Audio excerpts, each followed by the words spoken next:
Imagine the ground shaking under the pounding of 1,000 hooves.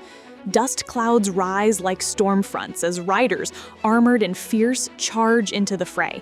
Swords clash, arrows fly, and empires rise or fall on the backs of these magnificent creatures. From ancient chariots to modern mechanized wars, horses weren't just animals, they were weapons, companions, and legends. Let's start at the dawn of civilization, around 2000 BCE in the cradle of the Middle East. Picture this: the Hittites and Egyptians are locked in eternal rivalry. But what turns the tide? The war chariot. These weren't your grandma's pony carts. These were sleek, two-wheeled machines pulled by pairs of fiery steeds bred for speed and stamina. The chariot horse was the Ferrari of the ancient world, compact, agile, and unstoppable. Take the Battle of Kadesh in 1274 BCE. Pharaoh Ramses II, that boastful king with his massive statues, faces off against the Hittite Empire. Ramses claims victory in his inscriptions, but historians know it was a brutal stalemate. What made it legendary? The chariots. Egyptian horses, imported from Nubia and trained to perfection, pulled archers who rained death from afar. One scribe described the scene.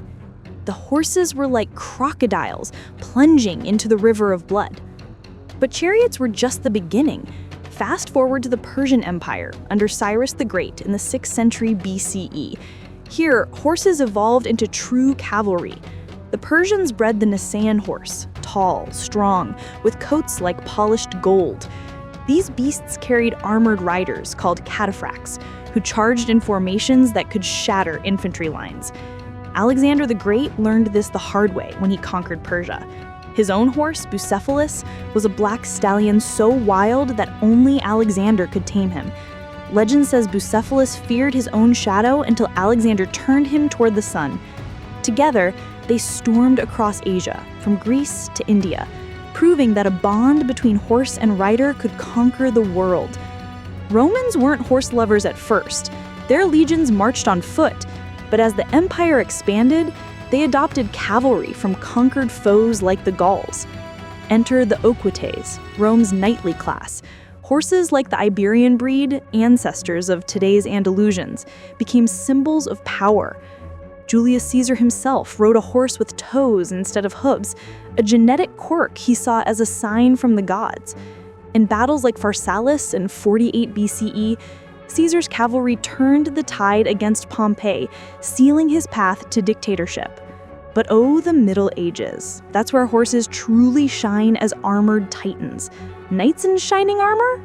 More like knights on shining steeds. The destrier, a massive warhorse bred in Europe, could carry a fully armored man weighing over 400 pounds. These horses were trained to bite, kick, and trample enemies. At the Battle of Hastings in 1066, William the Conqueror's Norman cavalry charged up that fateful hill, their horses' hooves churning the earth into mud and blood. Harold's Anglo-Saxons held the line with shields, but the feigned retreats, where knights pretended to flee, luring foes into open ground, let the horses do their deadly work. And then came the Mongols. If horses were rock stars, Genghis Khan's horde was the ultimate band. In the 13th century, these nomads from the steppes conquered more land than anyone before or since, on horseback. Their ponies were tough as nails, small, hardy, able to survive on grass alone and gallop 60 miles a day. Mongol tactics? The feigned retreat again, but perfected. At the Battle of Mohi in 1241, they lured Hungarian knights into a trap, then encircled them with archers on horseback. One European chronicler wrote, "They came like locusts, their horses devouring the land." Genghis himself said, "It is not enough that I succeed, all others must fail." And with horses as his secret weapon, they did. Across the ocean, horses transformed warfare in the Americas too. When Spanish conquistadors like Hernán Cortés arrived in 1519, the Aztecs had never seen horses. They thought the riders were centaur-like gods. At the Battle of Otumba, Cortez's 500 men and a handful of horses faced thousands of Aztec warriors. The horses' charges broke their lines, turning defeat into victory. But it wasn't just conquest. Native American tribes like the Comanche and Sioux adopted horses from escaped Spanish stock. By the 18th century, they became masters of mounted warfare.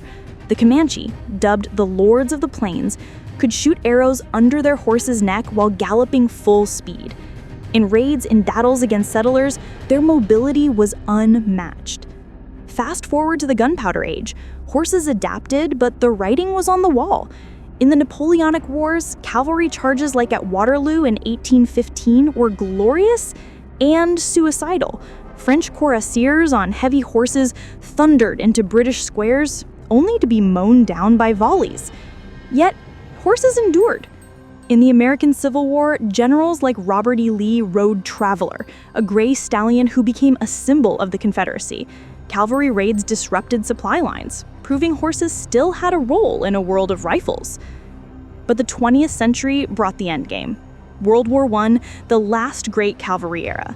At the start, in 1914, British lancers charged German machine guns in battles like Mons. Heroic, but horrific. Over 4 million horses served on all sides, hauling guns, carrying messages, and dying in the mud of trenches. One story tugs at the heart. Warrior, the horse who survived the entire war with his rider, Captain Jack Seeley. They charged through gas and shells, earning Warrior the nickname the horse the Germans couldn't kill. By World War II, tanks and jeeps replaced them. The last U.S. cavalry charge was in 1942 in the Philippines, a desperate bid against Japanese forces. Poland's famed Uhlans charged tanks in 1939, a myth, but symbolic of the horse's fading glory. Today, horses in warfare are ceremonial, like the Queen's Guard, or specialized, like in modern special forces for rugged terrain. So, there you have it, the saga of horses in warfare. From chariots that built empires to charges that echoed through history, these noble animals shaped our world more than any sword or gun. They've been heroes, victims, and legends. If this gallop through time fired you up, hit that like button, subscribe for more horse history adventures, and drop a comment. What's your favorite horse warrior from history? Alexander's Bucephalus? Or maybe a modern one? Thanks for watching. See you in the next stable of stories.